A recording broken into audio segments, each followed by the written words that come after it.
This is the J. Scott Outdoors podcast on Western big game hunting and fishing, and I'm your host, J. Scott. I live and breathe hunting and fishing, spending half the year in the field enjoying God's creation. I hope you'll enjoy hearing about our adventures. Welcome to the J. Scott Outdoors podcast. Today we have a special guest, Mr. Will Primos. For those people out there listening, if they're a hunter, most everybody has heard of Primos, Primos Hunting. The name Will Primos, he's a hunting icon, and he's just an incredible man. I've had the fortune of meeting him on several occasions, and I actually got to spend some time with him this last September on an elk hunt, and nice to meet him and his lovely wife, Mary, and just fantastic person. We've got Will Primos on the line. Will, how you doing? I'm fine, Jay. Am I going to have to live up to all that?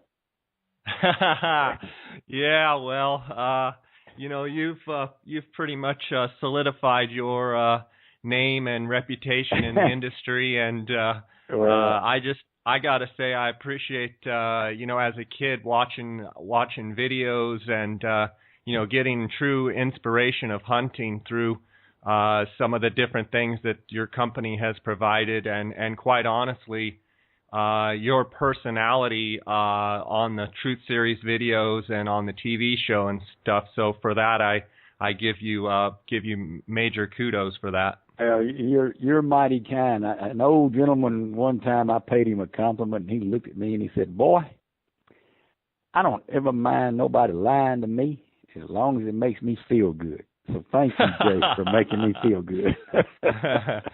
Sounds good, buddy. One of the things I wanted to cover here in this episode with you mainly is your love of hunting, the start of your company and the creation of your company, and maybe even some of the trials and tribulations of the company. And then, I've got some questions here, but I want to talk to you about elk hunting and your love of elk hunting and how all of that has changed over the years, or has it stayed the same? And, from my interpretation of spending some time with you this September, it seems the passion of hunting burns in you as much as, watching you early on the video. So that was actually really nice to see that you seem to be as fired up about it now as you were as a kid. Will, how did you get your start hunting, and what do you remember hunting first and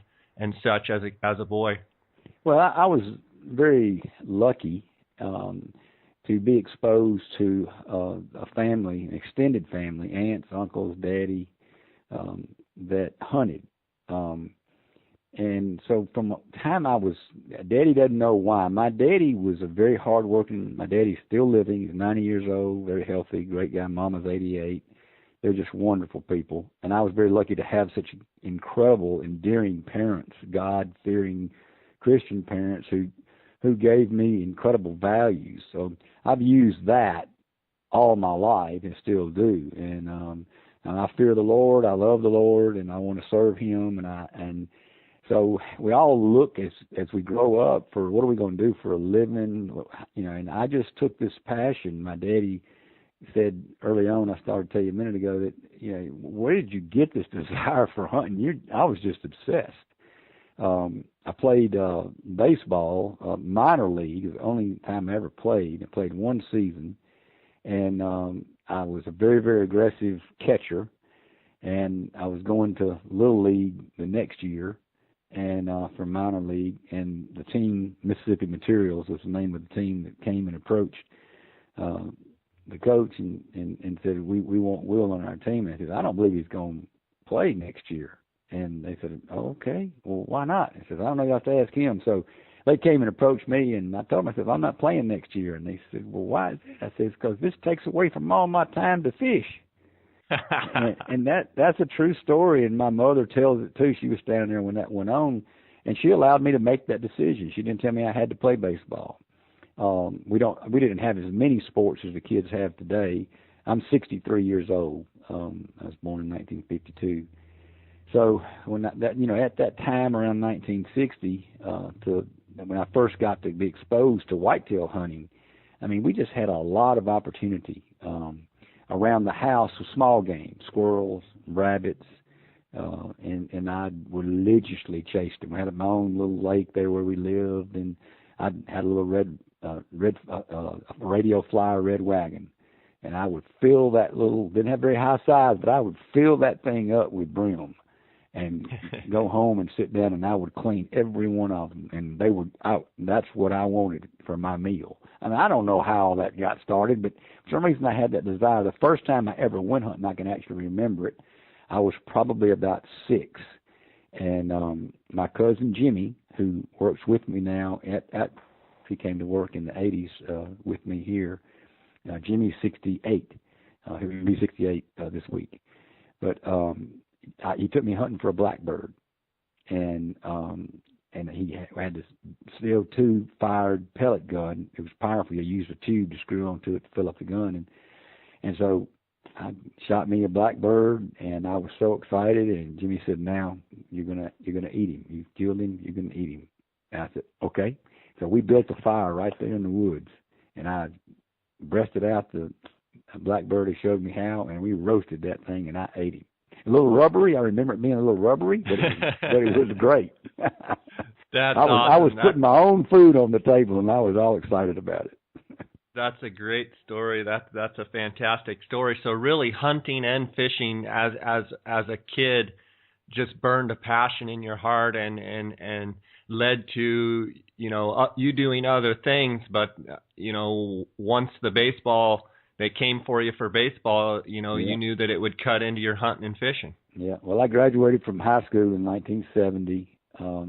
Went to the Air Force. It was the Vietnam era. Very, very difficult time for many young men. The draft. Most people today, the kids today, they have known nothing about the draft. I think that's one of the things wrong with the country is that we've been on a volunteer, army, and so you knew you were going to serve in some capacity. And at that point, Vietnam was a loser, and everybody knew it. And we weren't there to win. And there were so many people getting killed. I think 54,000 total got killed. And so I joined the Air National Guard, and I did the aptitude and that kind of thing. And the guy came to me and said, "Well, here are your choices." And the second choice was a marksmanship instructor because my aptitude fit that, and they had an opening for aptitude for that particular job. And so I said, "Well, what do I do?" It says, "Well, you'll go to basic training in Lackland. You will also stay at Lackland for your school, for marksmanship instructor school. And then you'll come back here and you will maintain the range, and you will make sure all the pilots and co-pilots here know how to defend themselves. And you will train them to shoot M16s, grenade launchers, 38 revolvers, 45 caliber pistols. And part of their training, so they understand guns, is to shoot the M1 Garand."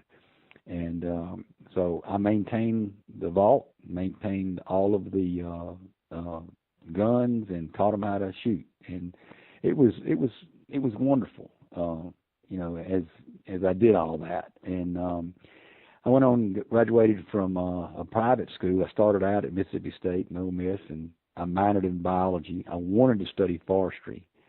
But I got sidetracked chasing girls and trying to grow up and all that kind of stuff, and ended up staying at home. My family was in the restaurant business, so I worked in the restaurants to fuel my budget-driven passions, one of which was skeet shooting.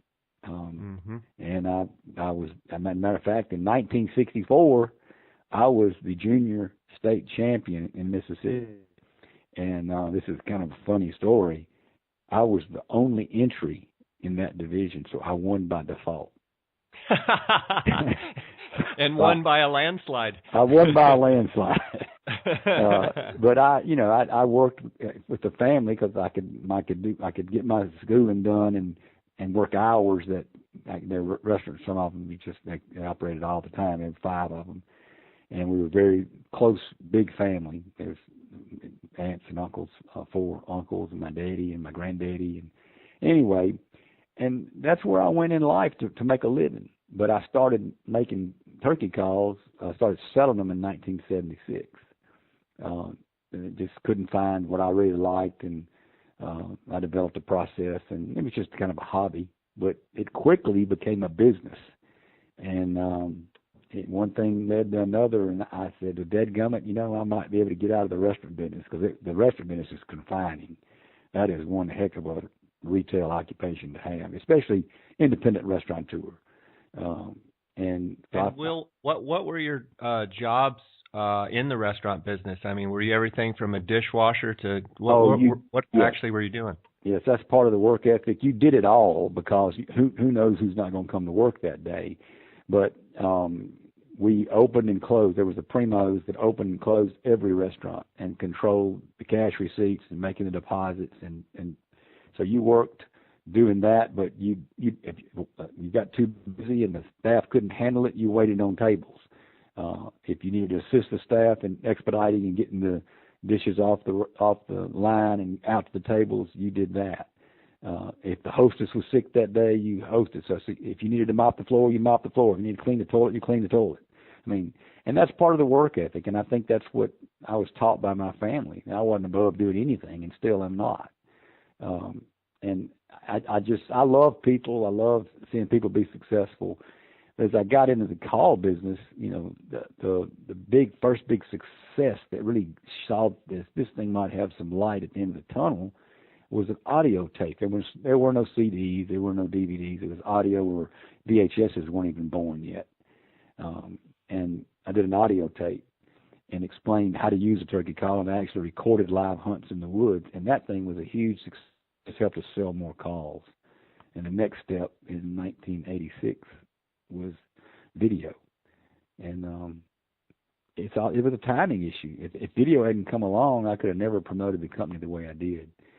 But I'm a perfectionist, and I wanted things done a certain way, and it took a long time. But by 1990, we had over 100 employees, and we're growing like crazy. That's fantastic.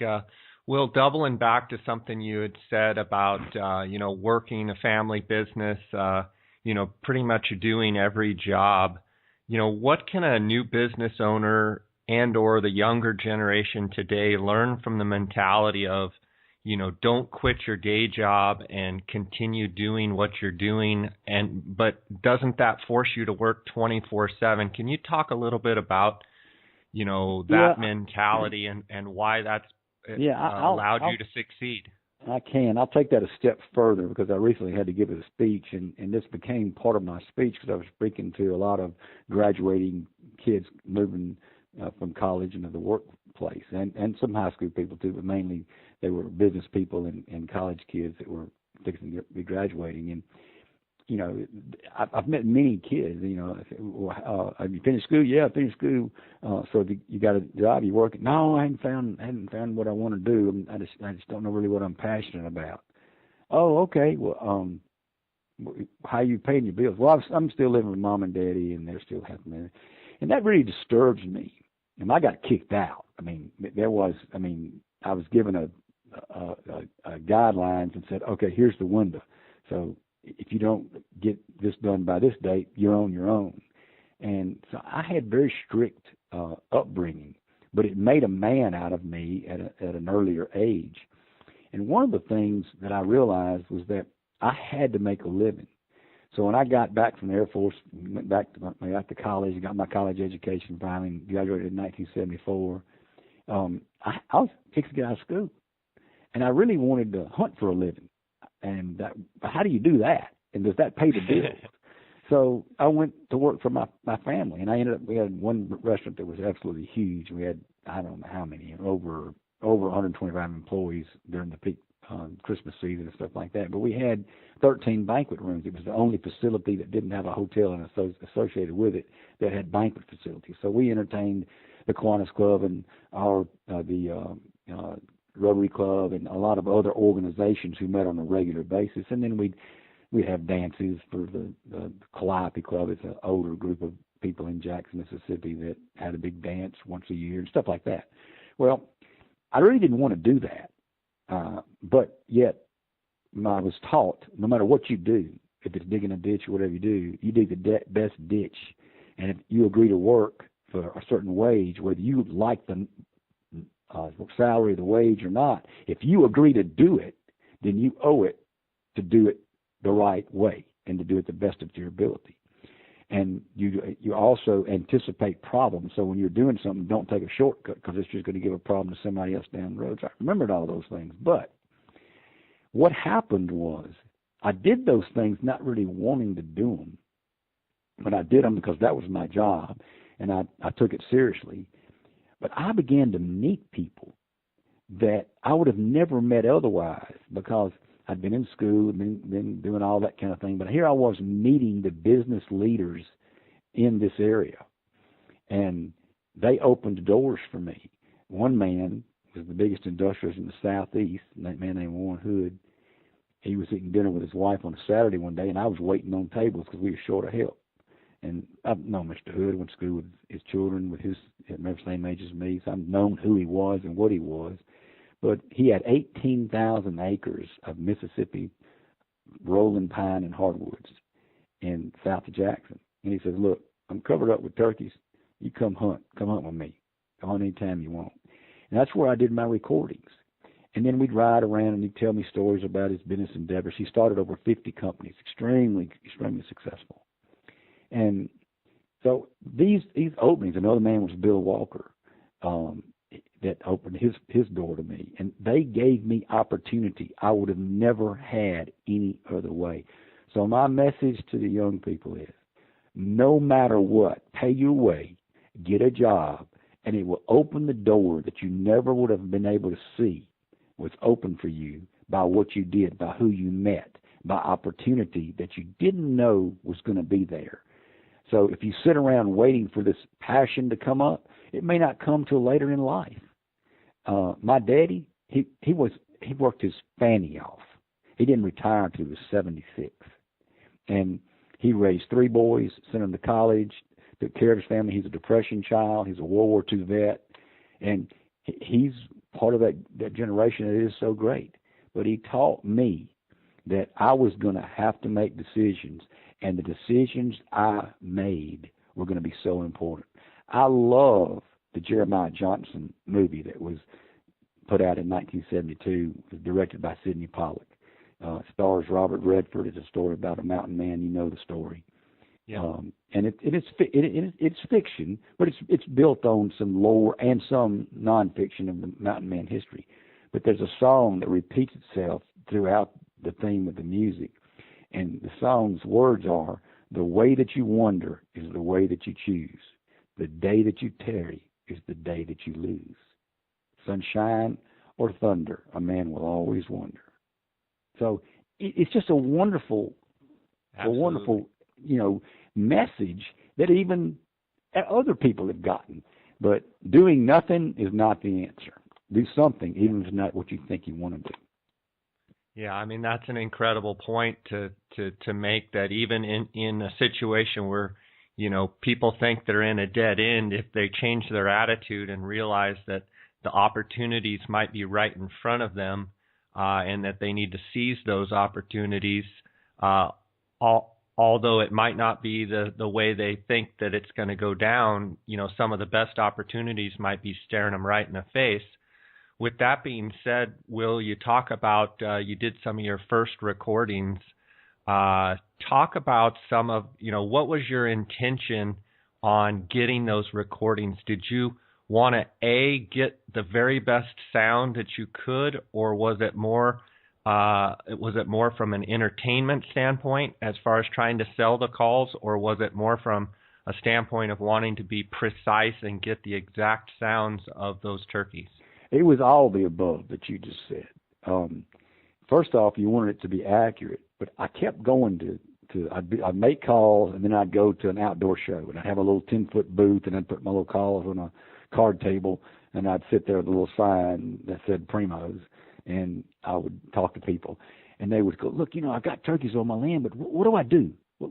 How do I go about it?" And so I began to see that people who didn't have a mentor, didn't have an uncle or somebody to teach them. I had a man named Buck Dearman, who was a friend of my uncle's, who knew the most about turkey hunting. He took me under his wing, and so he went and sat with me. And so I'd sit there with that Lynch box call, and he'd say, okay, wait a minute. He's still on the limb. Wait. Let him fly down.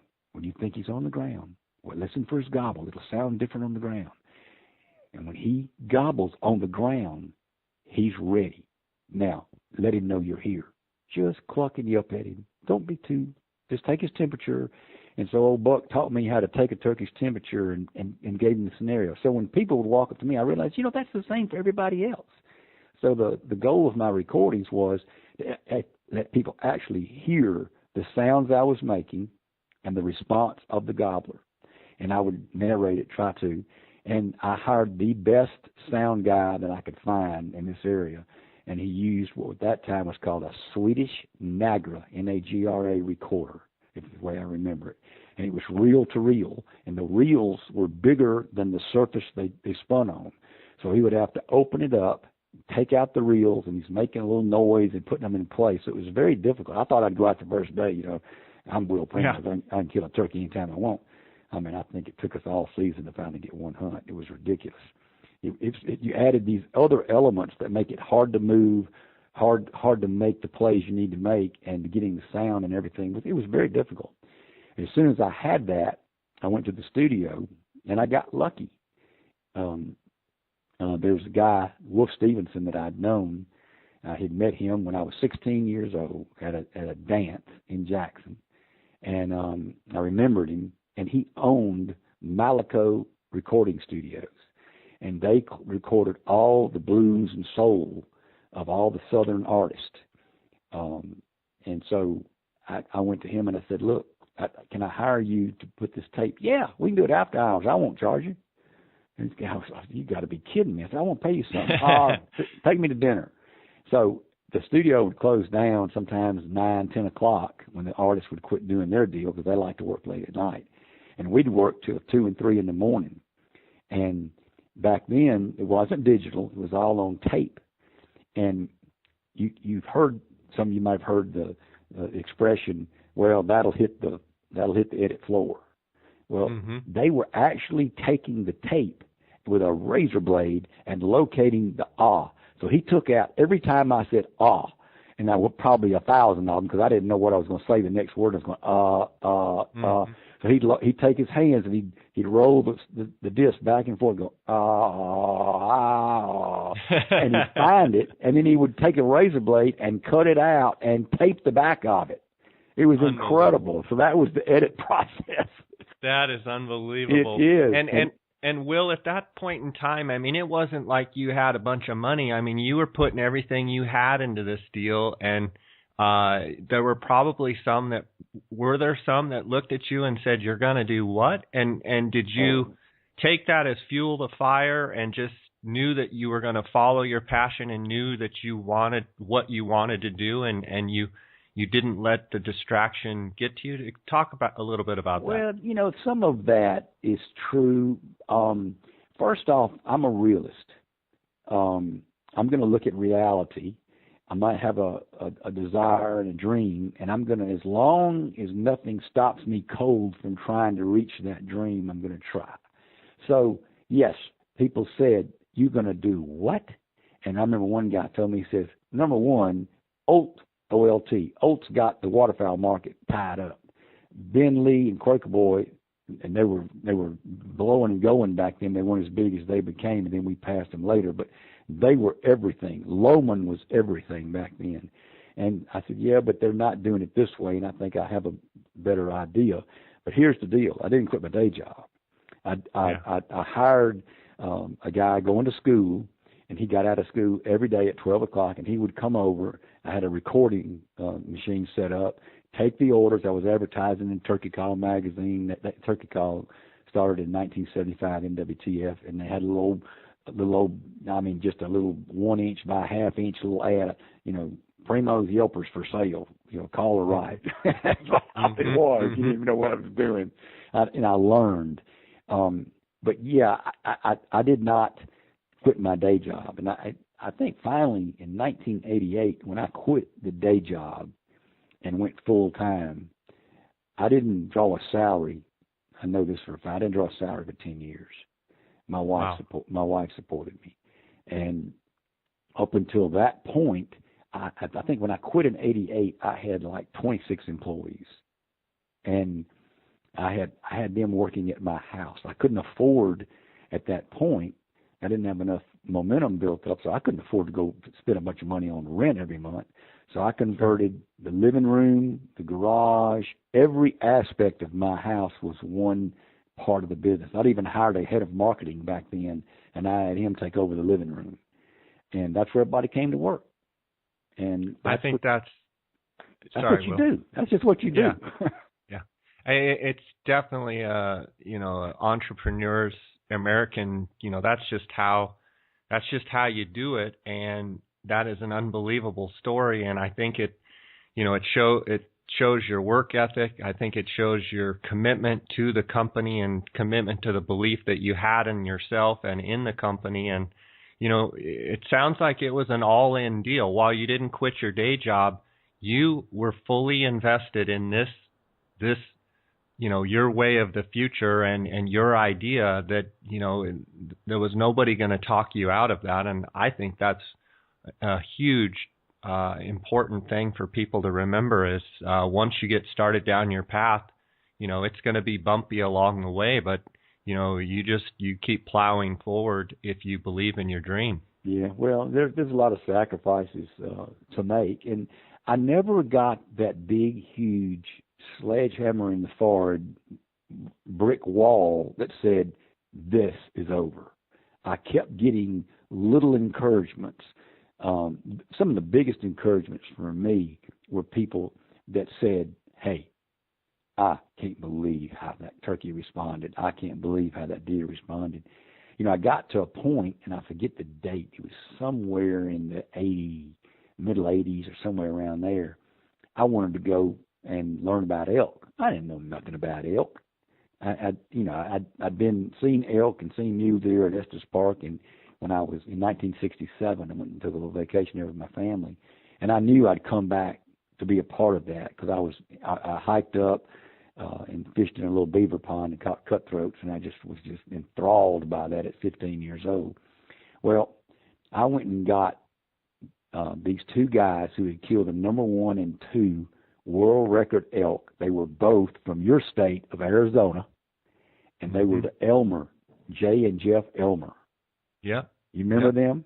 Yeah, absolutely. Absolutely. From Cottonwood, I believe. Yeah. I flew them to Jackson, Mississippi, took them into my house, and we sat down, and I said, I know nothing about elk. I want to pay you a royalty.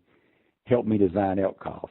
Well, little did I know, they really didn't know that much about calling. They were good, and they knew a ton more than I did, but they had killed the elk on water holes and had located these big monster elk, And sometimes the bigger elk are a lot harder to call unless you catch them just right. But anyway, they were a great part of that, and then that didn't work well for them or us, and so it went away. So I said, okay, I'm going to do it myself. So I started going out west and staying a month, and that first time I went was '88, and I started staying a month and watching everything transform from early September when nothing was really happening as the bugling time grew, and trying to understand public ground and all the things it took to understand elk in different parts of the West. And finally one day, killed one, and we finally figured it out that if you're going to run a camera and you're going to call elk, they're going to come into you and you're standing there calling and the camera's close enough to see you. They come in there and they usually stop about 75 yards depending on the terrain, and they stand there and look till they see the elk that's calling to them, be it a bull or a cow, or they make sure they stay high on a bull because they don't want to get in a fight and not be having an advantage. And we realized we needed to take their attention totally away from us. So I'll call until a certain point, and there's a caller behind us, and that is what turned it around. We've killed over 200 elk on video and shared it with the elk hunting world all these years. I forget how many it is now, but it's well over 200. And we do that, and the number one thing that'll really make it better for you is to have a caller behind you, 75 to 100, 150 yards. and it totally changes the whole surprise deal on elk. That's awesome. And so early on, once you finally killed an elk, you figured out that having someone behind you was a key. To this day, I see on your videos that's a huge tactic that you guys use. I think people can learn if they have a buddy with them, the fadeaway tactic as well. I like where the caller that's behind you may actually kind of just ease back once he's, the elk, you've gotten the elk's attention. They ease away, and the elk thinks that they're leaving. Yes. And, yes. Yeah, exactly. You hit on a perfect topic there. What do you think it is in the elk senses that, doesn't want to bring them to 5 yards, even though a lot of your videos are close by? What is it that you think it's just them being wary of the call because it's not 100% perfect, or do you think it's just in their nature? Well, I think every once in a while you'll have one that's just crazy, and he's usually a satellite bull that's just so worked up, and he'll run you over no matter what. But generally, the bigger bulls or the bigger satellites, they're used to approaching other elk, and sometimes bulls are silent, and I think it is a defensive measure on the elk's part, because if he runs charging up in there and does not figure out what's going on, he can get slammed from the side, and he can easily get hurt by another elk. And so he wants to size it up and know what's going on. So when he gets to the point that always before he's been able to see the elk that's doing the calling and see what's going on, he'll stop and look. Yeah. And so it's that 75-yard deal. I had a guy call for me one year. Got a hunt on a real nice place, and this guy went with me, and he was going to be our caller. And okay, so he wouldn't get more than about 20, 25 yards away. And I said, look, here's the deal, sir. I don't want to tell you. You've been calling elk a long time. You know what you're doing. But here's the deal. If you can see me, you're too close. Mm-hmm. Because that's the biggest mistake most people make. They want to see. They want to be a part. Well, if you want to be a part, you better back up, because ain't nothing going to be a part of if you don't back up. Yeah. And Will, what is it about archery elk hunting? I know you like to rifle hunt and muzzleloader, but I know you have a true passion for archery elk hunting. Talk to me a little bit about that love of the archery, and is it the close encounter, or what is it that you really like about archery elk hunting? Yeah, it really is the close encounter, about being able to see them being themselves and going through their mating ritual and being that close. I killed a elk, the first elk I ever killed with a gun. I killed in 2003, and it was a Harper's Ferry reproduction flintlock that was the gun that Lewis and Clark were said to have taken on the Corps of Discovery. And I had it commissioned and built, learned to shoot it, and shot a beautiful elk with it. And that was the first one. I shot him at 11 yards. And just to finish that story real quickly, about 3 months after that, sometime in the early 2004, somebody found some documents that showed that gun was not the gun that Lewis and Clark took on the expedition, that they had been commissioned and they had been ordered by Jefferson, by the money that he gave the guys to get ready for the expedition, but they were not able to get the guns built in time. So that was not the gun that they took. But I was there in spirit with the gun I thought they took. Yeah. And then the next elk that I killed, I didn't kill one with a gun for many years until 2000. Last year was 14, so probably the year 2000, somewhere around in there. I loved the history of the Shiloh Sharps gun, the Sharps, and the 45-70 and the other gun calibers that they shot buffalo with back then. So I got one of those guns. It was a Shiloh Sharps reproduction made in Big Timber, Montana. And I took that gun on a hunt. and in southern Colorado, and killed an elk with it at 275 yards. It was a fun hunt. The scope, I had a period scope built by Montana Vintage Arms Company in Belgrade, Montana.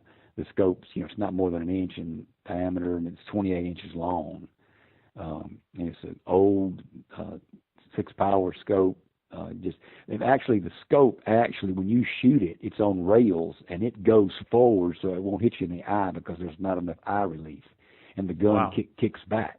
So you actually return the scope to its original position every time. And the gun, which really the first sniper gun, at 100 yards, I can shoot a hole in a piece of paper, and the next shot, I can touch that hole at 100 yards with a bench rest with that gun. The gun is incredibly accurate.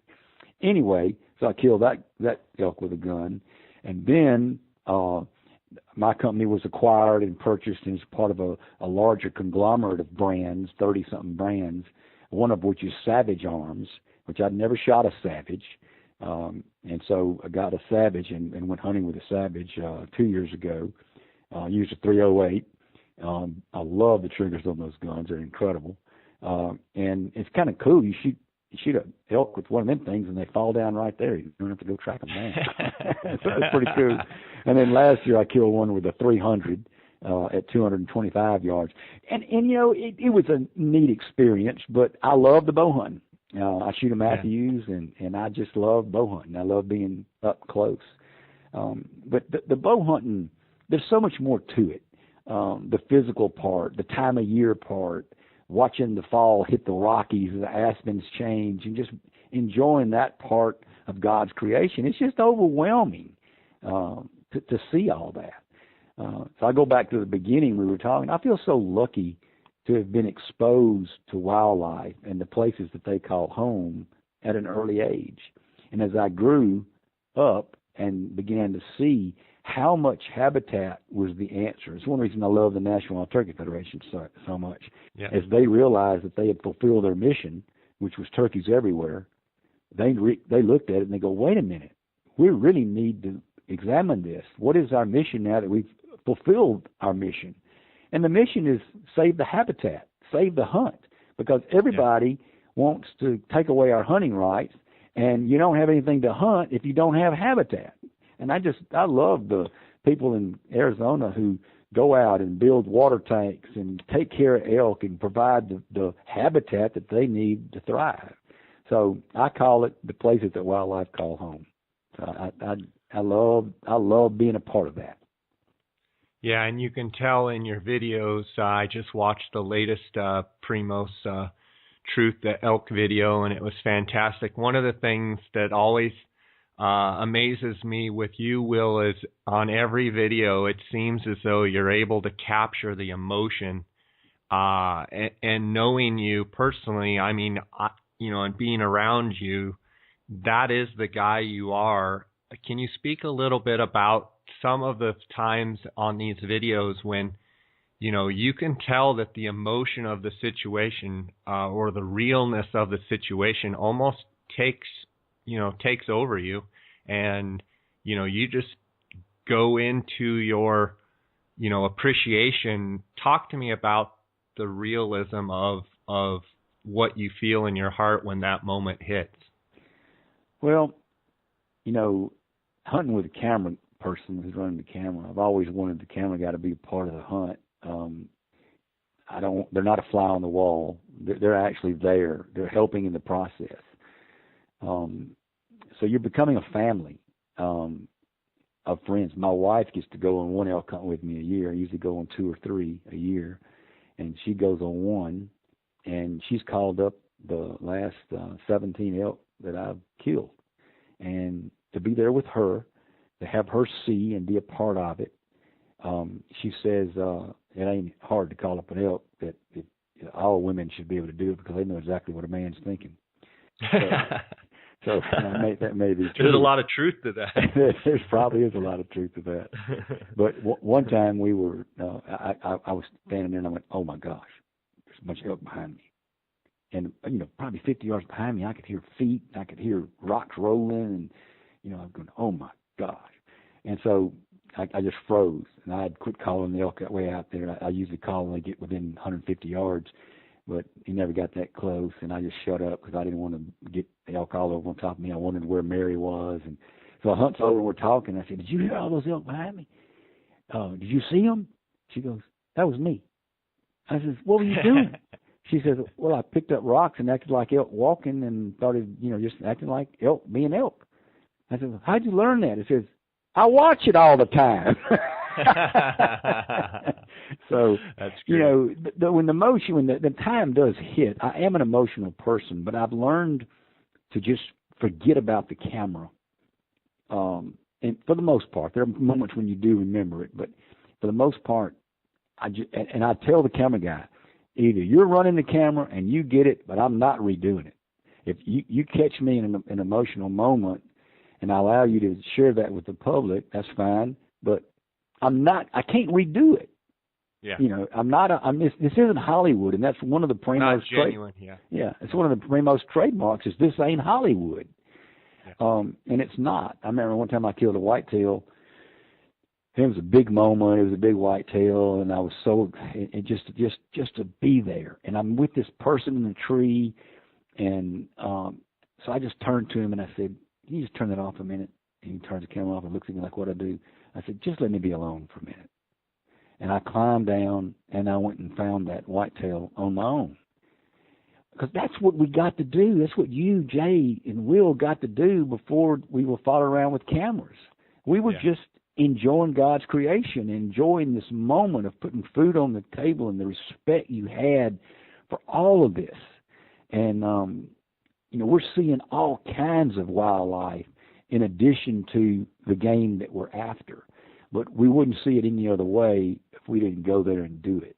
And the same thing for waterfowl hunting and the green timber and the beautiful flooded grass areas of Mississippi. Same thing for whitetail hunting. Same thing for all of it, for turkey hunting. It's just a time you get out there and slow down and take a breath of the fresh air. I call them little greens, but right now it's fixing to start, spring's fixing to come again, and all the little greens are going to bud out, and life is going to be renewed, and God's plan is going to be fulfilled, and the mating ritual of the wild turkey and of all the songbirds are going to go on. And just a minute ago while we were talking, I was looking out my window and there was a bluebird out there. And I love y'all's western bluebirds. But our bluebird, the eastern bluebird, is so beautiful. And if you don't appreciate it and are not a part of protecting that, then I think you need to re-examine the reason you're doing it. The Rocky Mountain Elk Foundation has a great mission and is doing a great job. The Mule Deer Foundation, National Wild Turkey Federation, Ducks Unlimited, all of those organizations are important to the future of hunting. And if we don't recognize that and don't fight for it, we could lose it. Because when you, as Thomas Jefferson said, when you get as urban as Europe, you will become as corrupt as Europe. And it's happening to us. I mean, people are taking away our trapping rights, and they vote without ever having to understand the world that's out there. Yeah, that's awesome stuff, Will. You couldn't have nailed it on, hit the nail on the head any sharper with those last statements for sure. Man, I want to let you know how much I appreciate you being with us. And in conclusion, I'd like to talk to you about the 2015 turkey season and what you've got as far as a forecast in Mississippi. And are you going to be hunting some other places? Give me a little rundown on what you have in front of you and maybe some of the conditions. Is it droughty or is it, has it been a cold winter? What's going on down there? We've had a great winter. Mississippi's winters are dependent on the strength of the highs and lows. The lows coming out of the Gulf of Mexico. We're about 3.5 hours from the coast. So that affects us, and that creates the moisture. That's why Mississippi has a high rainfall. I want to say our average rainfall across the state's over 60 inches. So we're having a wet spring right now. The season will be great in some areas and not so good in some areas, but overall it'll be wonderful. We had a decent hatch last year. Last year I didn't go anywhere outside the state. This year I'm going to hunt here at home. I'm going to hunt some other places around here that you know, and it's always fun to hunt places that you know, because when he gobbles, you go, he's on the other side of that creek. I better cross the creek. I mean, those are good things that to know. They help you make it easy for the gobbler to come to you. But I'm going to go to southern Colorado in May. I'm going to hunt New Mexico too.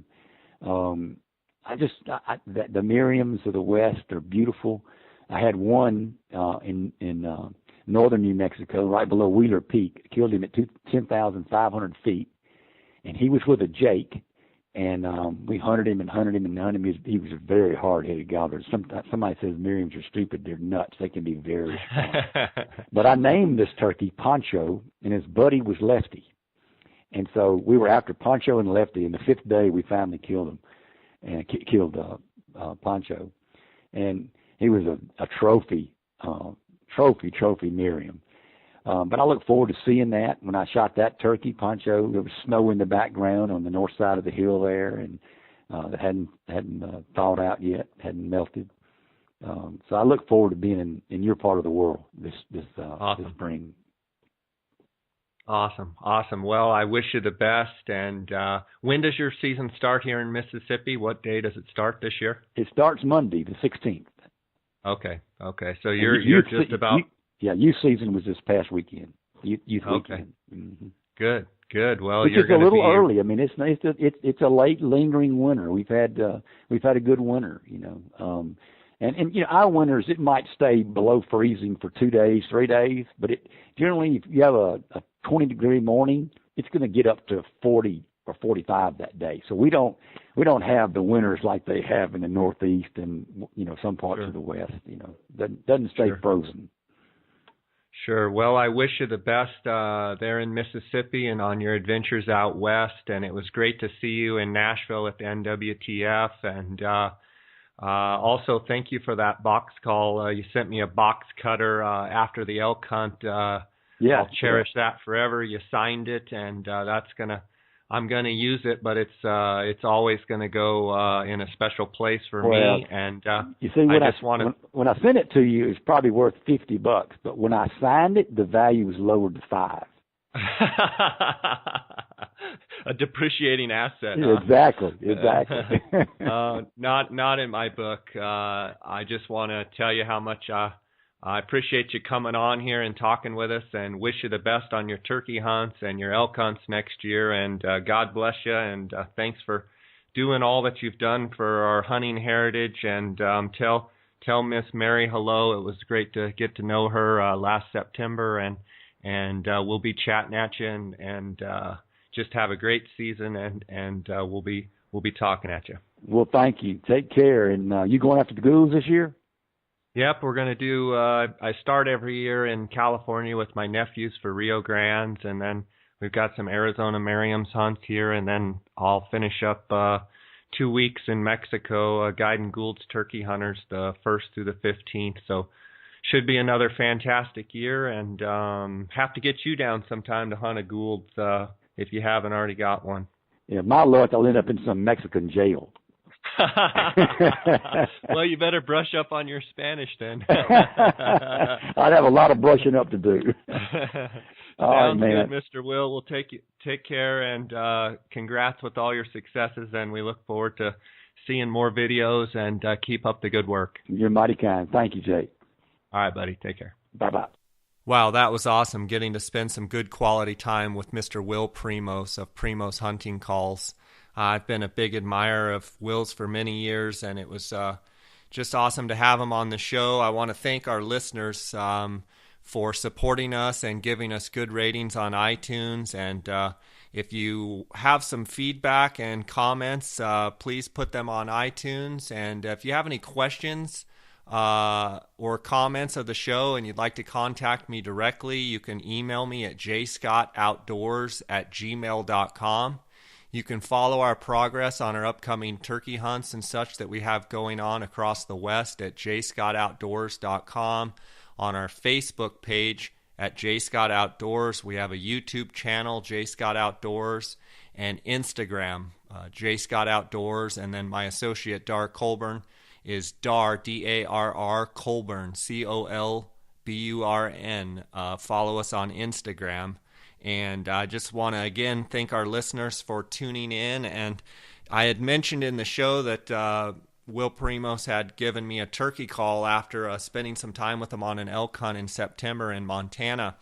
And he actually signed it. It's a Primos box cutter, single-sided box. And I just wanted to give you a little demonstration. It's a real nice, sweet sounding call. So I'll run it here for you.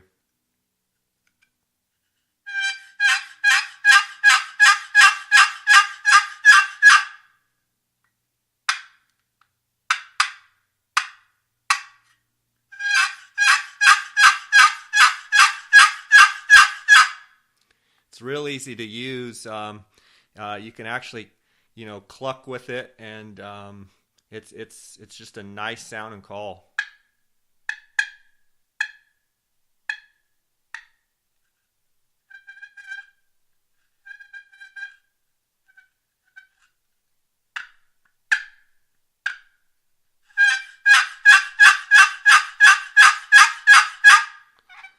That ought to make them gobble. Thanks to Mr. Will for sending that to me. I'm going to use it this spring on some turkeys. And thanks to our listeners. And until next time, God bless.